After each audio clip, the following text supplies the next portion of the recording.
Welcome back. Well, today we're doing a little light fabricating or engineering or whatever you want to call it, modification. This is the blower, this is the squirrel cage, the blower, the fan for the blower motor, or the heater blower motor. I'll get it right eventually. I have a new blower motor, bought a new blower motor, and was trying to put this stuff together the other day. Here's the new blower motor. And it's already attached. The plate, it doesn't come with the motor. The plate's part of the blower housing. And they give you a collar with it that goes on this shaft. And the collar is just a, here it is. Collar's right there. It's just a plain, smooth-sided collar with a set screw in it. You see the shaft has a flat milled in it. Okay. So the collar goes on there and it sets the depth of the squirrel cage. But there's no way of fastening the squirrel cage. They give you a little drive-on kind of a washer. That's around here somewhere too. One of those things you drive on and then you can't hardly ever get off. You know, it's slotted and it's spring material so that when you drive it on there, it expands those little slots. So it wants to, when you go to reverse it, the center gets tighter instead of looser. You know, that's not going to it's not going to very mechanically attach that squirrel cage. So I was looking for a solution to that, and I ran across these online. They're called a flanged collar, and this one was the closest I could get to sizes that were existing. The shaft size, that's 8 millimeter. It's 4 in or whatever. It's 8 millimeter, and that fits on the shaft real nice. I've got the set screws turned in a bit so it won't go down, but okay. And then the flange, the hole in the center of the squirrel cage was a little too small for that sleeve to go through. So I just finished, I was going to video this and I forgot. I just finished making that hole bigger.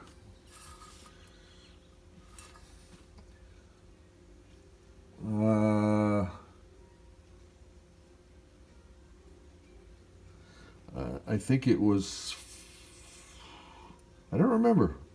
I made it a couple of steps bigger. I used this. You see where the blue marks are? I went to the lower of the blue, the bigger of the blue marks. And that was like 10 thousandths below what I needed. And then I used I measured things to see what I could use to come close, since I don't have a ream or anything like that. I have this. And this is like 5 thousandths under, if not less, 5 thousandths under the size I was looking for. So I ran that through there, and the collar would just not quite go in the hole. So just a little light filing all the way around the edge, not to distort the opening, to keep it centered enough so that it fits in there now with damn near no play. And now you see the flange. What I'm going to do is put this in from the backside.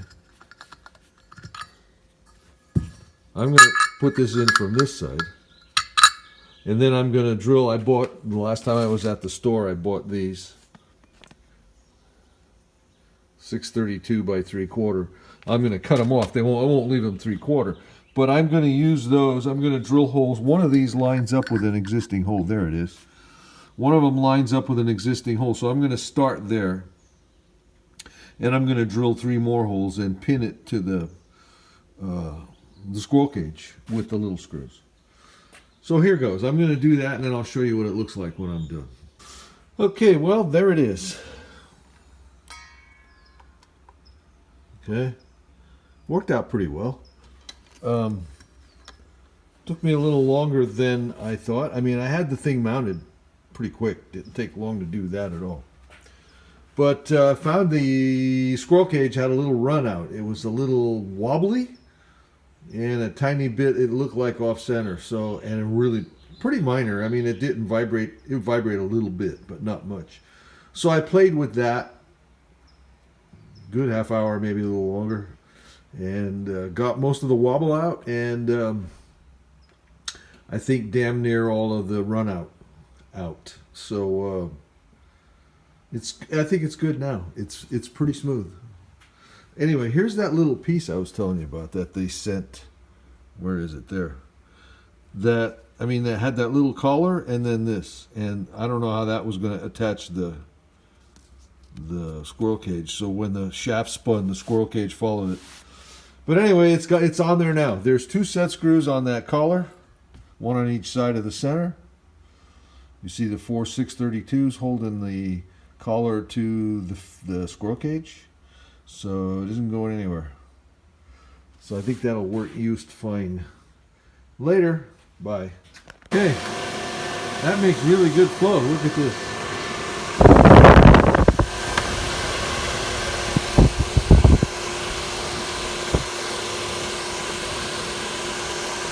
Flows like crazy.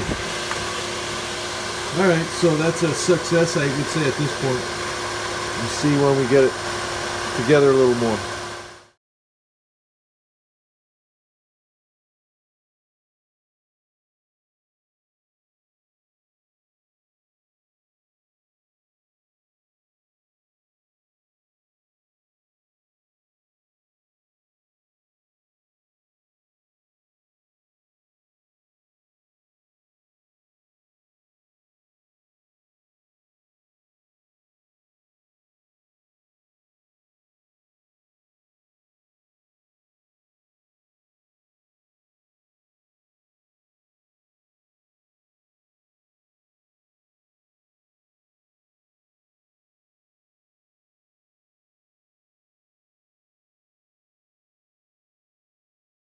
Okay, well, hello. We're back here again, working on the Blue Heinz. Some more stuff that I don't know that I would say is mechanical, but it all needs to get done. I'm working on these air ducts. These are the ducts that direct fresh air into the car for heating and cooling on these things. You remember the 57 Chevys have the little eyebrow thing over the front headlight, and that's where the air intake comes in. There's an elaborate duct system over the top of the sheet metal. It runs, you see here, it comes in up under behind on top of the headlight. The little eyebrow over the headlight runs through these pretty fancy looking ducts that channel it there, goes through a hole here, and then through that duct that I'm working on now down inside the passenger compartment. And then there's a blower motor right there. There's a plenum right there from the blower motor into the big plenum inside. So what I'm doing here, obviously there's dampers in this thing. What I'm doing here is this damper. And because when you close this in the sheet metal, you see it doesn't tighten very well. So what I'm trying to do, they come with from the factory, they come with I don't know what it was, a vinyl or a leather piece that they put on the sheet metal to kind of use as a seal. Well, obviously over 60 years, that's long gone. So I had everything powder coated, made sure there was no remnants of that stuff on there. Now I'm trying to replace those seals. And what I'm using is a combination of foam. I've got I bought this. It's designed to be used like in toolbox drawers and stuff like that. It's a tight foam. It's almost smooth. And then I have a roll that I had here that is a smooth surface. So I'm using a combination of those two things. Where it needs a little more pliability, the sides where it needs, I'm using the foam surface. So I think it's a little bit softer and more pliable.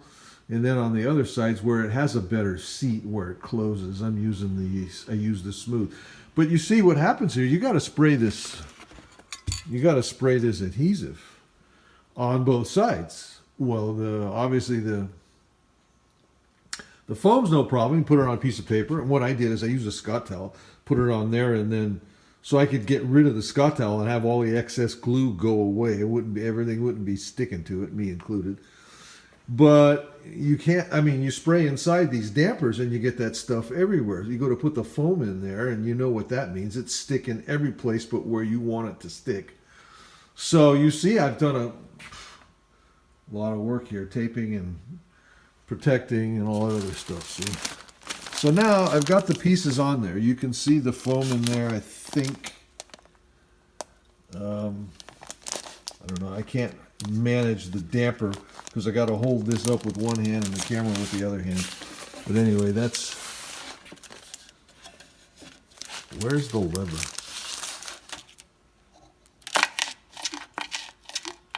I don't know why it's delayed. The lens, the camera delays that action. That's strange. You can hear it. It hits pretty good that way. And on the other side, it closes up in here pretty well. Like I said, this isn't, the lens is not liking this.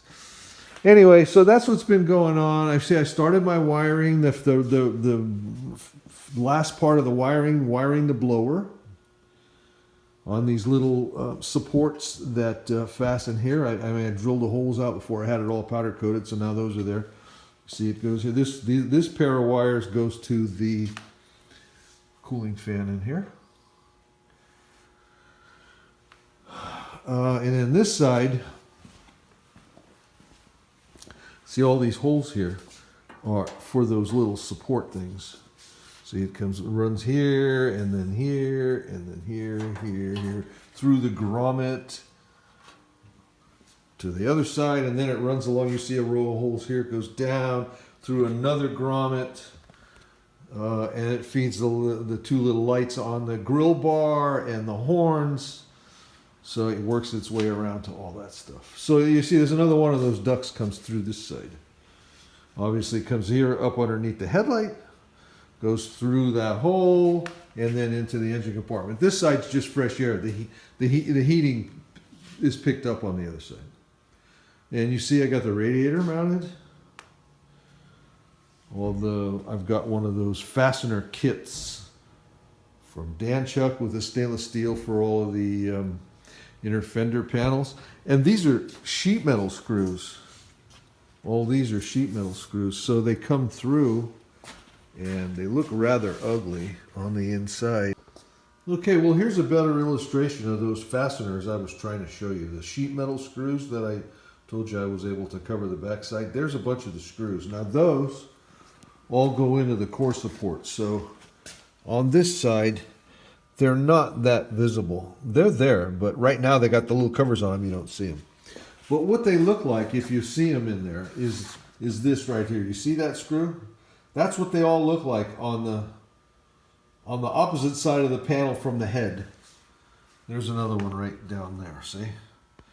Okay, so what I've done is I've gotten these little caps. They're like a vacuum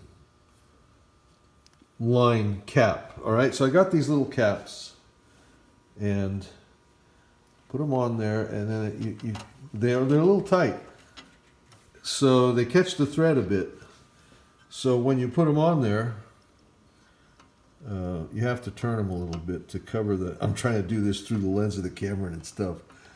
You turn them a little until they tighten up and cover all the thread. There. So once you get them on there, they kind of go away. You don't see them hardly at all. And it's pretty simple, obviously.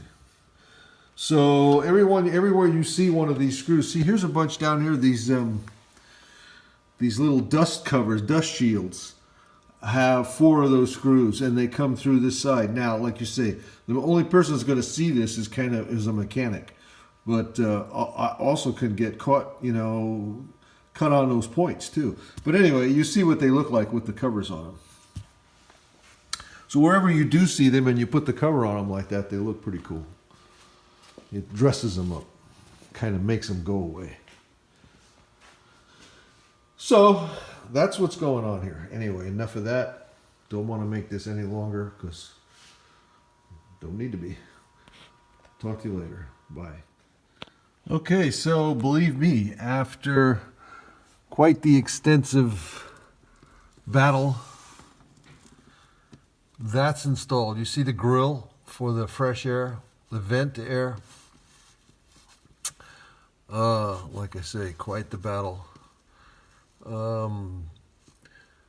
Not too obvious. I didn't remember how this was installed to begin with. You know, we took it apart a long time ago. I don't remember taking any pictures of that, removing that. It turns out there's these little... So how do you fasten that little grill? There's no holes in the firewall for screws. There's no studs sticking in here for screws. They don't match up with the screws that hold the duct to the firewall. It's like, okay, what's the deal here? Come to find out after extensive searching on the assembly manual pages, there's no notes or anything, but on the drawings there's this tiny little thing there that says J-nut on the dash pad. So it's one of those little clips, those sheet metal clips like you use on sheet metal to make a fastener for a sheet metal screw, or you know, a stud or whatever. Sometimes a machine screw. You put that little clip around the sheet metal with a hole in the sheet metal, and the little clip makes the thread, the fastener. Well, they have that on a smaller version for fiber attachments too, like the glove box where you put screws into the glove box. They use these little same type of little sheet metal clip. They call it a J-nut on the drawing. Anyway, so the ducts are fastened on both sides. You see down there where it's fastened to the firewall with the acorn nuts. Put a screw come from the inside. Initially, that was one of those sheet metal clips into the duct, into the big hole. There's like a 3/8 hole in the duct. Put the little sheet metal clip over that and you put a screw from the inside. One of those same screws like all these fasteners I was showing you with the big, it's a number 14 sheet metal screw. In this case, I used a 5/16 machine screw, cap screw, button head cap screw, and an acorn nut on this side. A little harder to install, but it looks much better. And then the cable was another. You see that little tiny clip on there? What a pain in the ass. When you put the clip in the end of the cable, it's like wound up like a spring. You put the clip in the end of the cable, it turns the clip just a slight amount where the clip will not any longer go over the shaft. When you try and put it over the shaft, it offsets the clip just enough where it won't go over the shaft. And you fight and you fight and you fight because you can't figure out why it won't go on there. Finally, you figure it all out. I opened up the little ends on the coils and put the little clip is a spring steel, so you can't drill it. I tried to drill one and it ruined it. The drill bit caught in it and it wrecked it. That's one of the old original ones that you see on there. Here's the other one on this. You see this one is black. It's much cleaner because it isn't old like the other one is. And this hose, this little coupling, this flexible hose thing, and make it just about big enough to go over the sheet metal. Not quite. You got to stretch the shit out of it. It's spring wound so that it doesn't stretch. It's like canvas. It's not pliable at all. What a pain in the ass. Literally. But anyway, this stuff's all installed. See the little damper in there? I covered the damper with that foam stuff so it seals against the inside of the duct. Otherwise, you're going to have air squealing going through there probably. Yeah, what I had in mind, I don't know. Even when the damper is closed, air is probably still going to travel through there because when the car moves, those inlets are right over the headlights. It's probably going to push air in there and make a lot of wind noise. I was afraid of. Anyway, here we are. Getting closer all the time. Got a pan to put on down there. I'm not sure if I want to do that because that's a nice place to stand. We got to do the radiator hoses, the heater hoses, I'm waiting on clamps right now, and this COVID-19 thing isn't helping that at all. Long story I won't get into. Just not helping that at all. So we're using a tower style, kind of an old style hose clamp that I ordered, and a lower radiator hose, because now we moved this radiator so that it's in front of the core support, and the original factory assembly was behind the core support. You notice how much room there is in here now. So now the hose is a different hose. They make the hose for it, but they're not that easy to come by. And we were looking for a smooth textured hose like the originals. Can't get those anymore. They don't make them. That's a Gates hose. And the people I talked to that supply the hose that fits this application with the radiator moved forward now said, no, they're not smooth anymore. They're this kind of almost an exposed woven texture. So, you know, the old, even the show quality hoses that Danchuk sells are no longer smooth. They're that woven design. So anyway, here we are. Talk to you later. Please like and comment if you're so inclined. And more to come. Obviously, keep going. Enjoy your Memorial Day weekend. Bye.